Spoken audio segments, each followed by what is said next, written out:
The smoke barely cleared over the shattered walls of Vienna in September 1683. The seemingly invincible Ottoman war machine is in full retreat.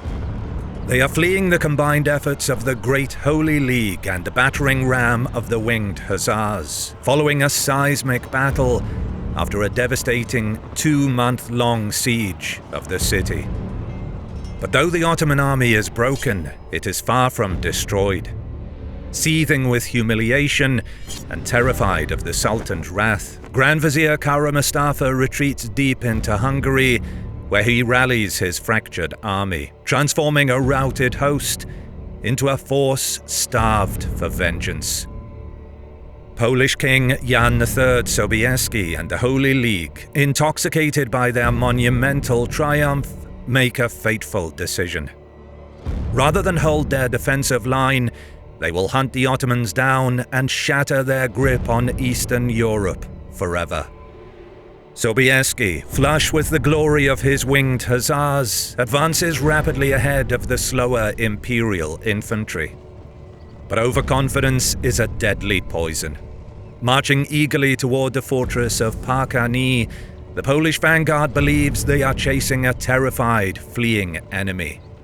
They are wrong. Hidden within the sweeping Hungarian plains, the Ottomans prepare a massive, unseen trap.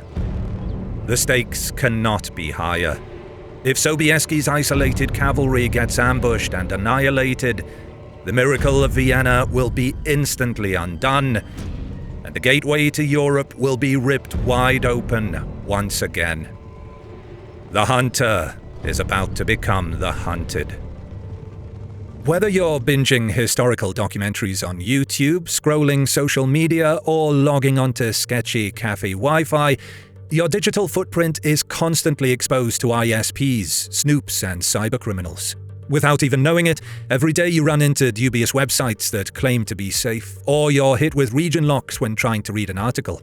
We feel you should be able to navigate the internet safely and privately, which is why we recommend Private Internet Access. Private Internet Access is a VPN that boosts your defenses with best-in-class encryption. If you're not familiar with VPNs, it means Virtual Private Network. It creates a secure encrypted tunnel between your device and the internet, helping keep your activity private and secure. It secures your traffic wherever you go. If you're traveling, you can change your IP to bypass government censorship, access local e-services, or unlock region-restricted content securely. I constantly use PIA to safely access research material for my videos in different languages that are usually locked in my region. Most importantly, you reclaim your absolute privacy. PIA operates with an ironclad no-logs policy, backed by advanced RAM-only servers, meaning your online activity is permanently wiped and never tracked, and it's even proven multiple times in court. So if you want a fantastic VPN, check out the link in the description below or scan the QR code on screen to get an exclusive and massive 83% discount and 4 extra months completely free. With Private Internet Access, you can secure your digital life today and browse with true peace of mind. It is late evening by the time that Kara Mustafa finally admits defeat and withdraws from the battlefield. Although the Polish king enters the Grand Vizier's quarters just moments later, it is too late, and his men are too exhausted to complete a chase long into the night. The Poles and their German allies, under the command of Duke Charles of Lorraine, have been marching and fighting against the furious enemy defenses since early morning. The battle itself coming in a wake of epic journeys from hundreds of miles afield. After a night of mopping up operations, rest and securing the city and its environs, Sobieski tours the Ottoman lines early the following morning before making his way into Vienna proper. Sobieski enters the battered city, greeted by the rapturous cheers of thousands of starving refugees and the exhausted garrison commander Ernst Rüdiger von Starhemberg. The sheer scale of the otherworldly defense by the Viennese garrison is evident in the rubble-strewn streets. But the euphoria of this great deliverance is short-lived. The blood is barely dry before the Holy League begins to fracture. Duke Charles of Lorraine, commander of the Habsburg field army, urges an immediate pursuit to destroy the fleeing enemy. Sobieski retorts that his victorious winged hussars marched further and harder than Charles's men and need rest. It was the Poles, after all, who broke the back of the enemy, he reminds his allies. Further cracks in the alliance show as Emperor Leopold arrives. Royal protocol demands that Leopold should have entered the city before Sobieski, but the Polish king is unapologetic. To attempt to soothe the friction, the two men meet in the Polish army camp at Schwechat, southeast of Vienna. The meeting is notoriously tense. To avoid establishing a hierarchy of who should dismount first, Leopold and Sobieski meet outside on horseback. The emperor is awkward and uncomfortable for having to meet the person who saved his city after he fled it earlier. Believing he outranked Sobieski, Leopold is stiff, arrogant, and formally cold. He merely raises his hat to greet Sobieski and offers a brief, painfully inadequate expression of gratitude. Sobieski proudly presents his son Jakob and his victorious commanders. Deeply insulted by the emperor's haughty demeanor, Sobieski would later complain to his wife that they were treated like unwelcome strangers rather than saviors. Making matters worse, John George of Saxony leaves the meeting and takes his troops home in protest. Rumor is that he is unhappy about the lack of recognition for his valiant contribution to the battle and the meager spoils he received after Sobieski and Charles plundered the most. Prince George Friedrich of Waldeck also gives notice that he will go no further. In his view, the Ottoman threat has been checked, and it is time to refocus the empire's attention on the perfidious Louis XIV of France, whose army is ransacking the Rhineland, taking advantage of the Ottoman invasion. As if this were not enough, the glory-hungry Maximilian of Bavaria pushes to make a solo assault to liberate Neuhausen from the Ottomans with his own army. Charles is dismayed and tells the emperor he will resign his post if this is allowed, but Leopold manages to calm him down. Morale plummets further when Starhemberg is made field marshal for his stalwart defense of the city through months of terror, bombardment, and famine. But this angers Julius Francis, Duke of Saxe-Lauenburg. He believes this promotion of a lowly count belittles his own place in the pecking order. Other nobles voice their opposition as well, but Lauenburg goes so far as to storm out of the meeting and marches home with his men. And so, while time is wasted on petty arguments and royal protocol of who should be honored first, the Ottomans slip away. Thus, when the imperial army finally follows the Polish in departing the city on the 17th of September, the morale boost from the great victory at Vienna is much dissipated.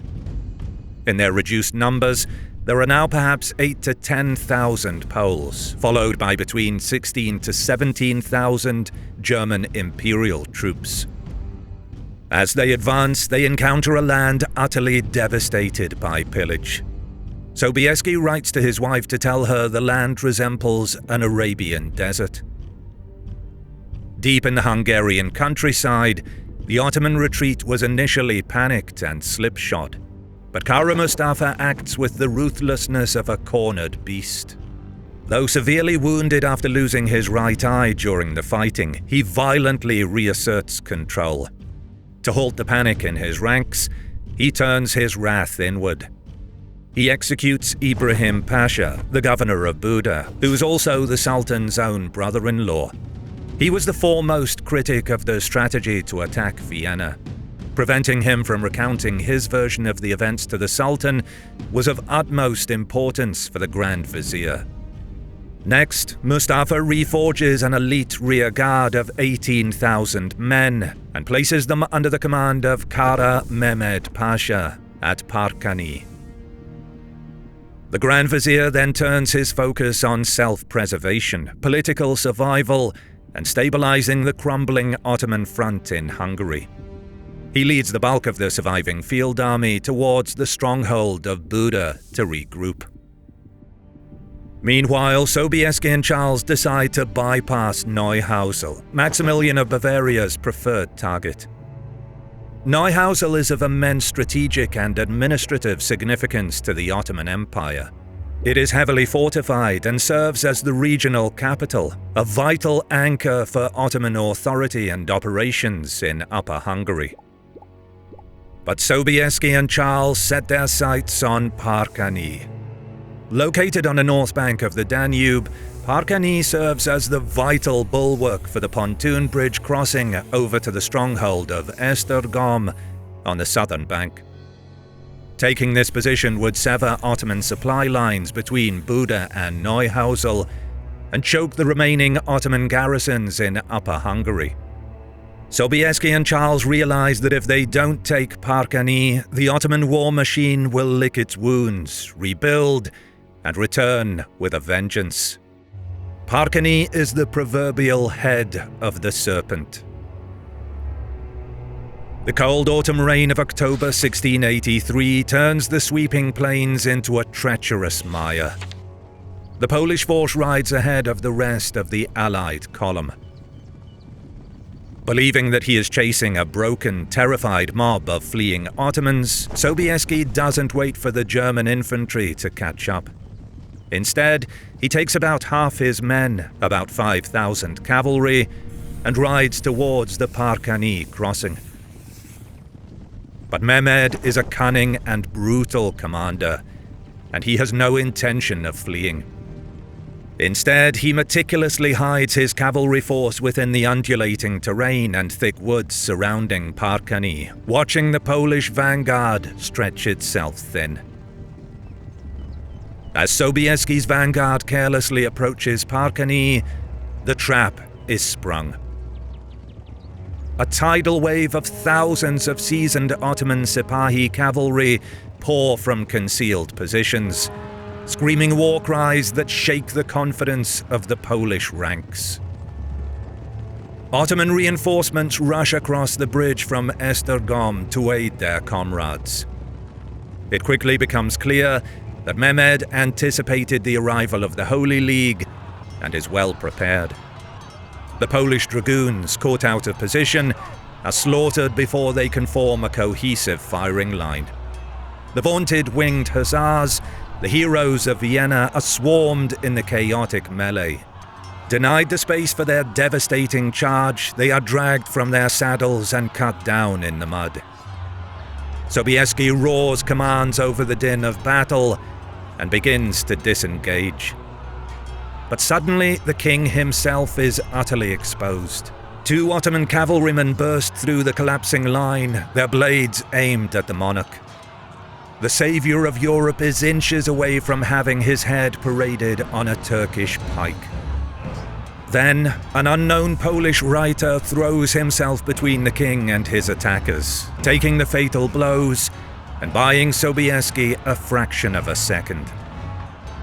Sobieski vigorously spurs his horse and joins the frantic retreat. As they ride west for over half a mile, the Poles steady themselves but cannot reform their lines while the Ottomans are breathing down their neck. Salvation arrives just as all seems lost. Over the western ridge, the rhythmic march of Duke Charles of Lorraine's Imperial Infantry and Heavy Dragoons appears. The Imperial forces have already formed a partial firing line, having heard the commotion in front of them. A coordinated volley of musket fire tears into the Ottoman cavalry, halting their advance and forcing them back toward Parkani. Sobieski, covered in the blood of his own men, sits exhausted among the German troops, having lost 1,000 men in minutes. As they make camp, the trauma of October 7th forges an iron resolve.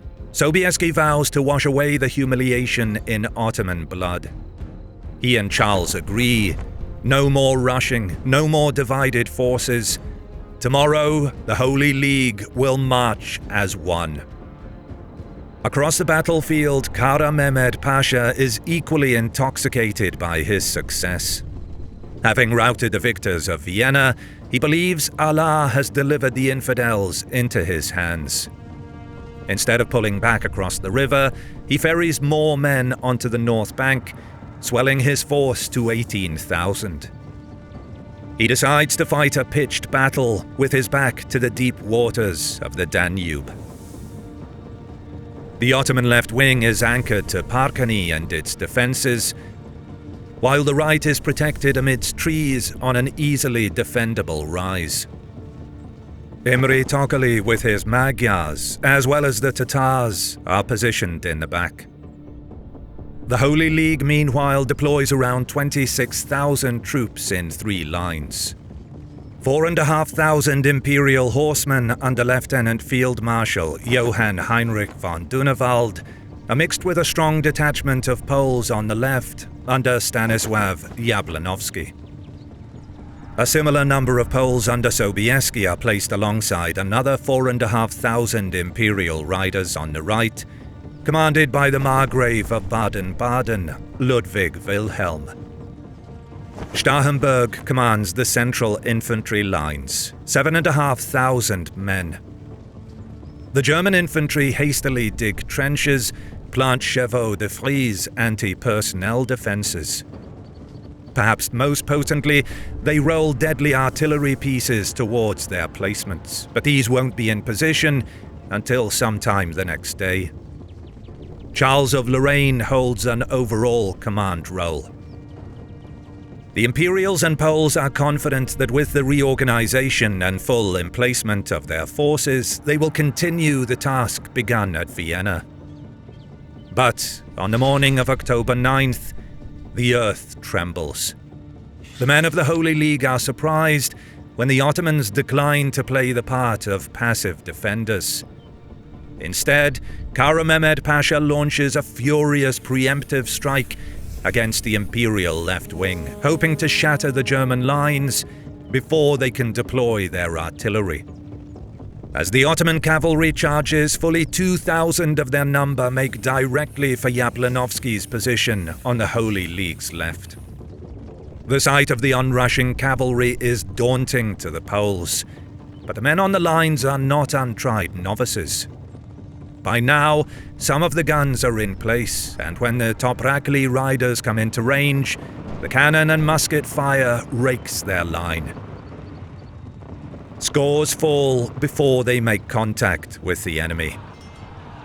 The barricade defences hold the cavalry in place, and a vicious exchange of lance, pike, pistol, and bayonet begins. The initial charge is halted, but it is clear that there are more on the way, and Jabłonowski calls for reinforcement. More Ottoman horsemen crash into the enemy left. The Imperials are under pressure, but their line of pikes and muskets holds. Reinforcements arrive in the form of Austrian dragoons and cuirassiers, who back up the Poles, and the Ottomans are repulsed from the sector. Artillery tears bloody, gaping lanes through their ranks, throwing men and horses into the air. But Mehmed's cavalry is not finished yet. Hoping for a breakthrough, the attack is renewed, now joined by the central units. They charge Jabłonowski's position, hoping that a determined push will punch through the Holy League's line and cause the host to fold. Instead, the opposite occurs. When the Ottoman centre moves to the right, it leaves its own left flank open to the Holy League's centre. Lorraine is quick to pounce upon the mistake. While the Polish and Austrian cavalry on the left launch another counterattack, units from across the League's centre and right prepare to move. Jabłonowski's counterattack halts the enemy.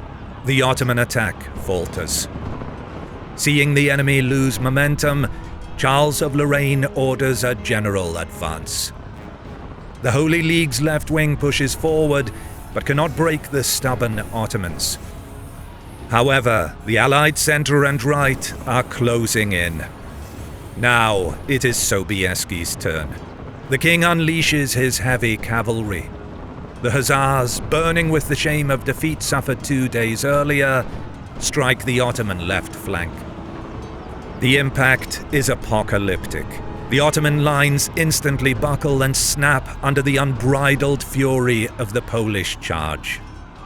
Many try to escape towards the closer Huron River, but will eventually be caught at the bank, with the majority unable to swim. The Magyars and the Tatars simply melt away without fighting. The League's fire on the runaways is merciless, and the first of the great massacres occurs on the Huron.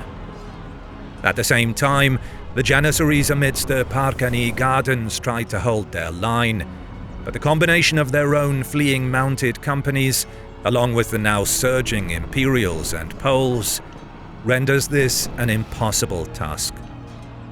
They are overrun, and from this point, the only battle is that of survival. Hundreds attempt to run back across the pontoon bridge, but Lorraine and Sobieski's artillery is brought forward and trained on it as the sole target.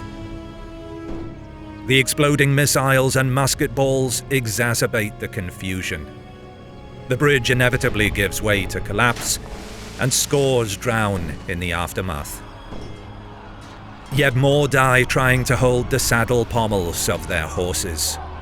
The bloodshed grows even worse as the Imperials and Poles reach the Danube banks and open fire on the hapless stragglers and struggling swimmers. Desperate Ottomans use the now abundant corpses in the churning water as floats, moving from one to the other to get across to the far bank. The Poles give no mercy to those escapees caught in the aftermath, but the Austrians do take prisoners. A story circulates later that some German allies actually saved 500 or 600 Ottomans from death at the hands of the Poles. Nevertheless, the losses to the already tottering Sultan's army are catastrophic. 9,000 killed or captured. Imperial and Polish casualties number around 1,000. In the brutal, silent aftermath of Parkani, the true cost of Kara Mustafa Pasha's catastrophic gamble is laid bare upon the muddy shores of the Danube. Vienna stands, and a rearguard at Parkani failed to repel the Holy League. Kara Mustafa's fate is sealed, as is that of the Ottoman Empire in Hungary. For this is not merely a tactical defeat. It is the violent amputation of Ottoman power in Eastern Europe. The stronghold of Esztergom, held by the Sultans for 130 unbroken years, surrenders just weeks later. The psychological shock shatters the myth of Ottoman invincibility forever. Their isolated garrisons left trapped in the north realize with creeping dread that no rescue is coming. Only an outbreak of dysentery amongst the Allied troops stops Sobieski from riding deeper into Ottoman territory. Meanwhile, Charles of Lorraine is already drawing up plans for the siege and capture of Buda. The miracle of Vienna saved Europe, but a decisive victory at Parkani doomed the Ottoman Empire to a bloody, irreversible collapse. If you want a fantastic VPN, check out the link in the description below or scan the QR code on screen to get an exclusive and massive 83% discount and 4 extra months completely free. I appreciate you being here for the video. Please give that subscribe button a gentle medieval slap and tickle the like button to appease the almighty algorithm. It will help out the channel greatly. Cheers!